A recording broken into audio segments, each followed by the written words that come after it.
Stock specific moves पर बात करेंगे, बजिंग स्टॉक्स पर बात करने के लिए हमारे साथ एंजल ब्रोकिंग के समीत चौहान जुड़ रहे हैं। समीत, स्वागत है आपका। सबसे पहला स्टॉक भारती 5% का मूव देख रहा है, करीब 18-19 पॉइंट्स ऊपर है। क्या करें इस स्टॉक में? देखिए, भारती एयरटेल की बात करें तो लास्ट कुछ वीक से हम इसमें क्लियरली एक कंसोलिडेशन देख रहे थे और ऊपर की तरफ जब भी ये स्टॉक 360-62 के आसपास आ रहा था वहाँ पे वो स्ट्रगल कर रहा था वो लेवल ब्रेक करने के लिए। बट आज हमने फर्स्ट हाफ में ये ब्रेकआउट कंफर्म होते हुए देखा है और अगर वॉल्यूम एक्टिविटी देखे तो अभी तक 3-3.5 घंटे का जो सेशन हुआ है उसमें हमने ऑलरेडी लास्ट 3 से 4 दिनों का जो एवरेज वॉल्यूम था उसको सरपास किया हुआ है। तो वॉल्यूम भी अच्छे खासे पिक हुए हैं, प्राइस एक्शन भी काफ़ी स्ट्रेंथ दिखा रहा है। तो इसमें ये मोमेंटम और कंटिन्यू रहने के चांसेस काफ़ी ज़्यादा है। 360 का पहला हर्डल था वो क्रॉस किया, 375 का नेक्स्ट था वो भी उसने सरपास किया हुआ है। तो एटलीस्ट ये मूव आप 388-390 तक कंटिन्यू देख सकते हो भारती एयरटेल में। ओके तो ये भारतीय एयरटेल का नतीजे, लेकिन इस बीच आपको बता दें सद्भाव इंजीनियरिंग के नतीजे आ गए हैं। मुनाफा 39 करोड़ से बढ़कर 41 करोड़ पर पहुंचा है और आय जरूर घटी है, 967 करोड़ से घटकर 858 करोड़ पर निकल कर आई है, जबकि 883 करोड़ का अनुमान था। आय भी थोड़ी, आई थिंक मुनाफा बेहतर आया है, 35 करोड़ का मुनाफा हम अनुमान लगा रहे थे, उसके कंपैरिजन में 41 करोड़ पर निकल कर आया है। लेकिन क्विकली एक कॉल यहाँ पर समीत आपसे लेना चाहूंगे। ओएनजीसी पर 4% का मूव देख रहा है, दिग्गज है, बाजार की डायरेक्शन तय कर सकता है। 4% का मूव, क्या करे स्टॉक में? देखिए मुग्धा, आज मॉर्निंग में ही जब भी ये स्टॉक ने ब्रेकआउट दिया था 217.5 के उसके मेजर हर्डल से, तभी हमने हमारे क्लाइंट्स को भी रेकमेंड किया हुआ है ऑलरेडी। ये हमारा एक नियर टर्म टारगेट इस पे 235 का है, तो इसमें बाय की सलाह होगी। कोई भी डिप आती है यहाँ से 2-3 रुपए की तो वहाँ पे बाइंग की सलाह होगी। अर्लियर स्टॉप लॉस हमारा 208 का था, बट अभी जैसे आज मूवमेंट आई है मोर देन 4%, इसमें एक उछाल देख रहे हैं, तो ये स्टॉप लॉस अभी आप रख सकते हो 214 में और कोई भी डिप में इसमें खरीदारी की जा सकती है। 235 का हमारा इमीडिएट टारगेट होगा ओएनजीसी के लिए। तो ये सलाह है ओएनजीसी पर फिलहाल। लेकिन अब समित आप बने रहिए हमारे साथ, बात करते हैं बोर्डरूम्स की। रेमंड्स के नतीजे आ गए हैं, वक्त है बोर्डरूम का।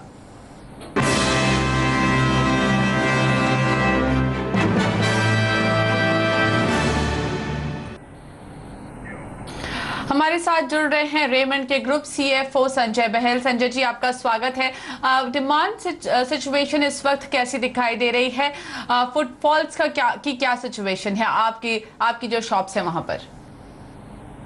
डिमांड अगर देखें तो कंज्यूमर सेंटिमेंट तो थोड़ा सबड्यूड है, और अगर ग्लोबली अगर हम देखें अपना एक्सपोर्ट मार्केट्स में तो ग्लोबल स्लो डाउन तो है ही है अक्रॉस ऑल कंट्रीज। तो global macro economic environment slow है, अपना डोमेस्टिक कंज्यूमर सेंटिमेंट भी स्लो डाउन है। हमारा अपैरल बिजनेस में देखेंगे तो एंड ऑफ सीजन सेल का जो पीरियड है वो एक्सटेंड हो रहा है। E-commerce players are discounting heavily as well. So ये जो बैकड्रॉप के अगेंस्ट में देखें तो these are challenging market conditions, और इसके अगेंस्ट में हमारी परफॉर्मेंस अगर देखें इसका ये क्लियर एविडेंस है कि जो कंपनी की जो स्ट्रेटजी रही है अपने ब्रांड में इन्वेस्ट करने की और नेटवर्क में ग्रोथ और चैनल में ग्रोथ करने की, इसका जरूर हमें लेवरेज मिल रहा है और हम मार्केट से ग्रोथ हमारी ज्यादा है। जी, आपने जो नतीजे पेश किए हैं उनमें आपने एक नोट दिया है, कहा है आपका जो फॉरेन बिजनेस था रिंग प्लस एक्वा लिमिटेड का, उसको आप स्लम सेल बेसिस पर आपने बेच दिया है, वो भी एक लॉस पर। उसमें आपको नुकसान है करीब 31 करोड़ का, 30.67 करोड़ टू बी प्रिसाइज। क्या है ये, और क्या आप ऐसे और असेट्स भी बेचेंगे, और ये आपको नुकसान में क्यों बेचना पड़ा? ये जो हमने सेल किया है ये हमारा फॉर्जिंग डिवीजन था ऑटो बिजनेस में, ये हमने लॉस मेकिंग था तो ये हमने डाइवर्स्ट कर दिया है। ये इसमें हमने टोटल जो एक्सेप्शनल लॉस है हमारा 35 करोड़ का है पूरे साल में। तो आगे अगर देखेंगे तो हमारी जो स्ट्रेटजी है ये बाकी जो हमारे डिविजन्स हैं, इंजीनियरिंग डिवीजन जो हैं जिसमें ऑटो है और टूल्स एंड हार्डवेयर है, इसमें हमारा फोकस रहेगा कि इसकी प्रॉफिटेबिलिटी कैसे हम बढ़ाएं, इसकी हम प्रोडक्ट पोर्टफोलियो को हम रैशनलाइज करेंगे, इसकी मैन्युफैक्चरिंग फैसिलिटीज में कॉस्ट सेविंग्स और कॉस्ट रिडक्शन इनिशिएटिव्स लेंगे. सो द फोकस जो हमारा रहेगा will be to increase profitability of these businesses, or we are open to looking at options as well. So वो आगे जैसे जो अपॉर्चुनिटी आएगी उस हिसाब से देखेंगे. राइट, लेकिन इसके साथ साथ ये भी समझना चाहेंगे कितने स्टोर्स आपने पिछले वित्त वर्ष में ऐड किए और वित्त वर्ष 17 के क्या प्लान से कितने स्टोर्स आप खोलने वाले हैं? जी, हमने 85 स्टोर्स ऐड किए हैं पिछले साल, और नेक्स्ट ईयर भी जो हमारा रेनोवेशन प्लान है वो चलेगा. 50 स्टोर्स का चलेगा. 70 स्टोर्स हम और ऐड करेंगे अपने बाकी ब्रांडेड अपैरल बिजनेस में. तो हमारा expansion plan, renovation plan will continue. बहुत बहुत धन्यवाद समय निकालने के लिए. चलिए हम लेते हैं यहाँ पर एक छोटा सा ब्रेक, और ब्रेक के बाद बात करेंगे सिंजीन के नतीजों की. हमारे साथ जुड़ेंगे कंपनी के सीईओ मनोज नेरुरकर, और साथ ही बात करेंगे जैकपॉट शेयर की भी.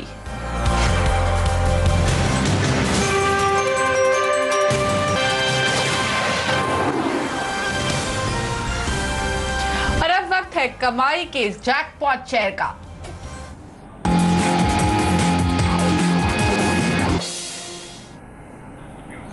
आशीष जुड़ गए हैं हमारे साथ बताने के लिए मालामाल करने वाला जैकपॉट शेयर. आशीष बताइए कौन सी कंपनी है आज आपकी जैकपॉट लिस्ट में और क्यों पसंद आई है आपको ये? राष्ट्रीय केमिकल्स एंड फर्टिलाइजर्स, या जिसे हम RCF के नाम से जानते हैं, ये company one of the leading fertiliser और केमिकल मैन्युफैक्चरर है इस देश की. एक सरकारी एंटिटी है जिसमें सरकार का 80% स्टेक है. एक मिनी रत्ना का दर्जा प्राप्त है इस कंपनी को, और जिस तरह का कामकाज हो रहा है जल्दी शायद एक नवरत्ना स्टेटस इस कंपनी को मिलता हुआ नजर आएगा. इस कंपनी के 2 मैन्युफैक्चरिंग यूनिट्स हैं, एक मुंबई के त्रॉम्बे इलाके में और दूसरा थाल जो कि रायगढ़ डिस्ट्रिक्ट में मुंबई से महज 100 किलोमीटर दूर. दोनों मैसिव प्लांट्स हैं. इस कंपनी की जो ब्रांड्स हैं बहुत जाने माने, रूरल इंडिया में तो काफी हाई ब्रांड इक्विटी है उन ब्रांड्स की. उज्ज्वला जो कि यूरिया स्पेस में और सुफला जो कि कॉम्प्लेक्स फर्टिलाइजर में, ये एक हाउस होल्ड नेम है. पिछले कुछ सालों के फाइनेंशियल्स आपकी स्क्रीन पर आएंगे और तगड़ा मोमेंटम है टर्नओवर में, इबीटा मार्जिन्स में, इनफैक्ट प्रॉफिटेबिलिटी में पिछले 5 सालों में इस कंपनी ने दिखाया है. पर इस साल के अब तक के 9 महीने के नतीजे और लास्ट क्वार्टर के नंबर्स में आपको प्रॉफिटेबिलिटी पे प्रेशर नजर आएगा. 40% के आसपास प्रॉफिटेबिलिटी कम हुई थी, और ऑब्वियस है जिस तरह से 2 सालों से मॉनसून कमजोर था उसका इंपैक्ट इवेंचुअली प्रॉफिटेबिलिटी पे पड़ा इस कंपनी के, और इसीलिए शायद स्टॉक प्राइस भी अपने हाई से साल के 25 से 30% नीचे कामकाज कर रहा है. पर अब कई सारे ट्रिगर्स हैं इस कंपनी के सामने. वो ट्रिगर्स क्या है? सबसे पहले तो मॉनसून. चाहे आप स्काईमेट की सुने चाहे IMD की सुने, अबव नॉर्मल मॉनसून इस साल होते हुए नजर आएंगे. आसान शब्दों में एक बहुत बड़ा रिलीफ होगा, एक ह्यूज डिमांड ड्राइवर होगा. वॉल्यूम शायद 20% पिकअप हो. इसके अलावा सरकार का एग्रीकल्चर स्पेस पे थ्रस्ट है. बीते बजट में भी आपने रूरल और एग्रीकल्चरल स्पेस के तमाम अनाउंसमेंट सुने होंगे. एग्री इंश्योरेंस की बात करी गई है, सॉइल हेल्थ कार्ड्स की बात करी गई है. ये सब स्टेप्स हैं सही डायरेक्शन पे. इस कंपनी की अगली ग्रोथ का ट्रिगर होगा इस कंपनी के जो केपेक्स प्लान्स हैं. मिसाल के तौर पे थाल 3 में एक्सपेंशन के प्लान्स हैं, साथ साथ थालचर यूनिट को रिवाइव करने की योजना है. ये company long term agreements Canada और यूरोप में करने की कोशिश कर रही है, वैल्यू एडेड प्रोडक्ट्स लाने की कोशिश कर रही है. ये सब बड़े ट्रिगर्स हैं. नई फर्टिलाइजर पॉलिसी का अनाउंसमेंट हुआ था, उससे केपेक्स को बढ़ावा मिलेगा क्योंकि इंसेंटिवाइज करने की कोशिश करेगी इस सेक्टर को.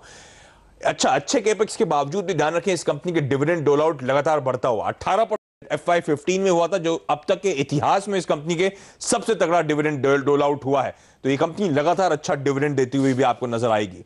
रॉ मटेरियल, हम काफी हद तक अपने रॉ मटेरियल्स इंपोर्ट करते हैं फर्टिलाइजर स्पेस में, और इंटरनेशनली जिस तरह के तगड़े केपेक्स हो रहे हैं रॉ मटेरियल स्पेस में फर्टिलाइजर्स के, प्राइसेस पिछले 1 साल में कोलैप्स हो गए. उसका भरपूर फायदा डोमेस्टिक इंडस्ट्री को मिलना बचा है. अभी भी गैस एलोकेशन पॉलिसी आई थी, फर्टिलाइजर को अभी भी प्रायोरिटी पर रखा गया है, और हमने देखा है गैस की कीमतें किस तरह से गिर रही हैं. तो इस कंपनी के थाल यूनिट्स को उसका भरपूर फायदा मिलने वाला है गैस की सस्ती प्राइसेस का. रुपया 1 साल में आपको याद होगा एप्रिशिएट हुआ है, मजबूती आई है और अब स्टेबल होता हुआ नजर आ रहा है. तो एक तो raw material prices international markets में कम हुए, रुपया मजबूत हुआ है, तो इस कंपनी के लिए और दोहरा प्रॉफिटेबिलिटी ट्रिगर बनता हुआ नजर आएगा. अब इंडस्ट्री रिवाइव हो रही है, तो इस कंपनी की मैंने शुरुआत में कहा था सबसे बड़ा फर्टिलाइजर और केमिकल प्लांट है कॉम्प्लेक्स फर्टिलाइजर और केमिकल प्लांट तमाम इंडस्ट्री के लोगों को सप्लाई करने का काम करते हैं। तो अगर डोमेस्टिक इंडस्ट्री रिवाइव होनी है तो डिमांड केमिकल साइज में इंप्रूव होती हुई नजर आएगी। और फाइनली सब्सिडी जो सबसे इंपॉर्टेंट ट्रिगर है, आउटस्टैंडिंग तगड़े हैं। इनफैक्ट कल ही लोकसभा में मिनिस्टर ऑफ स्टेट जो है फर्टिलाइजर और केमिकल्स के हंसराज अहीर, उन्होंने रिटन रिप्लाई दिया जिसमें कहा पूरे सेक्टर के ऑलमोस्ट 43,000 करोड़ रुपीस बकाया है। उम्मीद लगाई जा रही है कि इस बजट सेशन के सेकेंड हाफ में शायद ये पास होता हुआ नजर आए, तो वो एक बेहद अहम ट्रिगर होगा। तो ऑल इन ऑल आउटलुक बेहतर होता हुआ नजर आ रहा है। जो तमाम दिक्कतें थी, चाहे वो मॉनसून की थी, चाहे वो रॉ मटेरियल अवेलेबिलिटी की थी, चाहे रुपए में जो कमजोरी आ रही थी, अब वो सब डाउन टर्न साइकिल से खत्म होती हुई नजर आ रही हैं। हाईली लाइकली आरसीएफ जैसी कंपनीज अगले 12 से 18 महीने में वापस अपने प्रॉफिट्स को रीस्टोर करती हुई नजर आएंगी। रडार पर रखें क्योंकि इनका एनवायरमेंट इंप्रूव हो रहा है।